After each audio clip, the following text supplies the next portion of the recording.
the original cases are brought against him in the Southern District, whether it's the Operation Crossfire Hurricane, the first tri-intelligence service operation against a sitting government and including a national security advisor. This is about one thing and one thing alone. It's about stopping President Trump from running in 2024. That's all it's about. Just got a bit of an update, guys. So we do have a few people trying to reach out to Michael Cohen to bring him onto the show. So we'll keep you all posted. But has anyone looked into the response from the Democrats on the story? Brian, did you see anything? Yeah. I mean, I'm not really finding anything too surprising.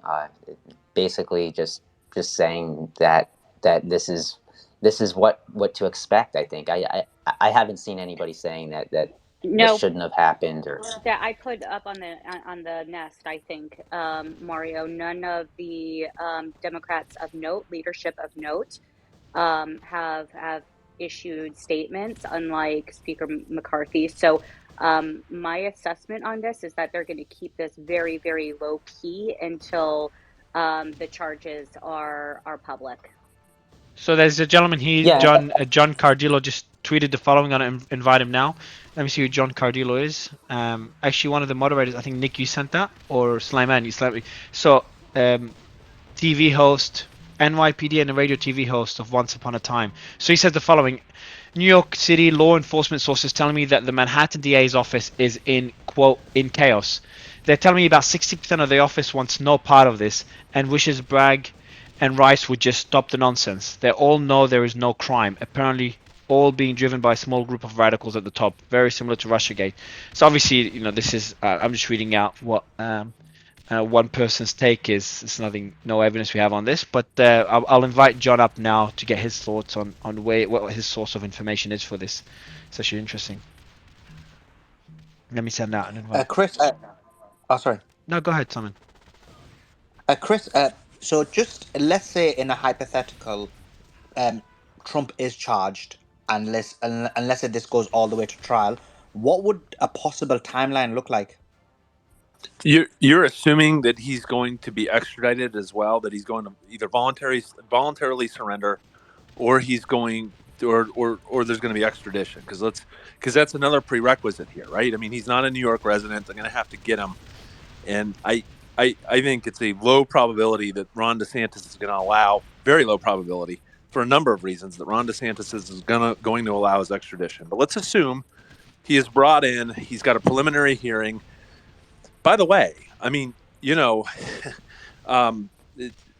to have the right to test some of their evidence on this, and he's going to. One second, Chris. So let's say, because I just want to break this down for the audience because they're listening. Let's say in a hypothetical, DeSantis doesn't extradite him. Does that mean the trial goes on without him, and if he's charged, he won't face the consequences? No, the trial will not go on without him. The proceedings in New York will be held in abeyance, and they will sit until he is brought into the jurisdiction for trial.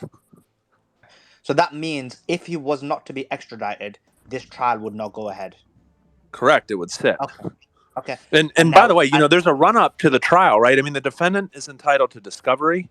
The defendant is entitled to look at the state's evidence. The defendant is entitled to look at the state's witnesses that they're going to be required to disclose. So there's an entire run up to trial. All that's going to be held until he is brought into the jurisdiction. Okay, so now let's go with the hypothetical that he is extradited. He does go to New York. What would the timeline look like? As a criminal defendant, you have a right in the United States to a right to a speedy trial. In that right looks a little different in each state. And it looks a little different in federal court. And these are state charges. I have to be honest with you. I don't know how quickly New York typically brings cases to trial. I practice in Ohio and Kentucky in state court. Ohio's got a speedy trial statute. A lot of states do that requires very strict timelines to bring a defendant to trial. In Kentucky, we're a little more looser in state courts, and obviously the federal courts have a speedy trial statute. But I think if Trump wanted, he could get this case to trial in 6 months. I think So if he wanted to delay it, I think he could delay it. And the other question that's is, my question, Chris. Chris, just 1 second. That's my question because we know in a hypothetical situation, let's say Trump was to win the primary and then win the presidential election, he'd win in November 2024, and he'd go into office in January 2025. Basically, is it feasible or probable that this trial could be delayed enough that it gets to the point where he's in office and therefore it gets again, it's basically stopped on hold? I think if Trump wanted to do that, he could. Now, one of the interesting things is if he's brought into the jurisdiction, what does bail look like, right? Because he's not a New York resident. I mean, and bail is meant to secure the presence of the defendant. Is the judge going to be absolutely tyrannical and deny him bail? Is he going to be sitting in jail? And you could see where politically that would be interesting, for a Democratic judge that is ostensibly elected and facing reelection to be the one that kept him in jail. And in that instance, he would have an interest probably in expediting the proceedings. Mario, But Chris, again, that's if I why. could jump in real quick, I just got text messaged from Benjamin, who's the former federal prosecutor. He is saying that, just to double check this, but he said this is not going to be 6 months. The trial will be at least late 2024 or early 2025. He is saying, though, that he's very much open to others' opinions on that. That's based off of his expertise. Thanks. Well, and I think Donald Trump, if he wanted to, could delay the trial for a very, very long time. All right, just Chris, do you mind if I just ask a quick question? Was that you, Bree, jumping in, or was that Millie? I didn't see her unmuted. That was Bree. Bree, yeah. So Bree, first, thanks for jumping in with this information. Who was that shared from? Who's that information? Benjamin's Okay, perfect. The federal prosecutor we had up earlier. Yeah, beautiful. Or, yeah. Oh, Benjamin. Yeah, of course. Yeah. So if Benjamin could jump back on, Benjamin, I'll send you through an invite whenever you're free again. It would be great to have you on. I think Benjamin's in a synagogue right now. Shabbat synagogue. Shalom. Yeah. So as soon as it's done, it'll be good to have him. But yeah, sorry to interrupt you, Chris. Yeah, I think the defendant has a lot of control on how quickly a case is brought to trial, and usually the theory is you delay because the state's evidence doesn't get better, and you're usually able to make poke holes in it as time goes on. You're able to investigate it, and that is a usual defense attorney strategy is to delay. Here, I think the interests of President Trump, if he is in fact indicted, is to delay. And I think, there is plainly a path for him. You run for office, you get elected. I mean, that'll be into 24. And then, they're not going to be permitted to try a sitting president for a lot of reasons. The other thing is he may be able to remove this to federal court as the president. I mean, I haven't looked at that, but typically, if a state court prosecution goes on of a federal official, just to keep states from interfering in the federal government, there's a removal process. And, that may be available to him as well, where he may be able to, ship this out of New York City. And that's the last thing the prosecution's going to want. So there's, there are other strategies available to him, particularly, if he runs for president, gets elected with these charges pending. So, Chris, let me ask you real quick. Go ahead, Nick. Sorry. Somebody mentioned earlier, I believe it was a White House correspondent. It was Andrew. Don't remember his last name, but he was up here earlier today. He mentioned that it's possible that bail conditions, because of Trump saying on Truth Social that he was calling for protests and people to really speak up about this, does it seem like it might be a condition of bail that the judge might put in place a gag order to stop him from talking about this in general? That's a really interesting thing, because now you're into prior restraint of speech. I mean, can a judge, put a gag order sometimes on the parties to a proceeding to ensure a fair trial? They can.